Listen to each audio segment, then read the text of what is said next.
որին հետո այդ մյուս պարտված կողմի, ես նրան Ալիևին համարում եմ պարտված կողմ, այդ կապ չունի, որ այս գոյանքները իրենց վրա պարտություն վերցրեցին։ Պարտված կողմը նա էր, որ 44 օր աշխարհի զինանոցը դադարեցին մեր գլխին, բայց մեր երեխեքը պահեցին այդ տարածքները։ Կարողացան պահել, եւ այդ տարածքների մեծ մասը հանձնվեց պատերազմից հետո, որտեղ մենք ունեինք պարտության սիմվոլ, կապիտուլյանտ ունեինք, որը պիտի գնար հանձնելու, որը તો հենց նախապես էլ եկել էր այդ ամեն ինչը անելու։ Եվ հիշում եք ինչպես էր հրապարակում հայտնում, ասում են թե ես եկել եմ տարածքներ հանձնելու, բայց ինչ է իրանում, բայց դու մենակ տարածքը չէիր հանձնելու, վամպիր, դու եկել ես մեր երեխեքի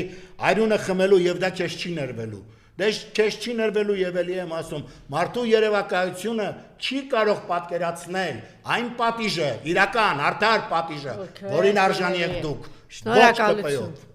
Հաղթանակները լինելու են, համախմբումները լինելու են։ Իմ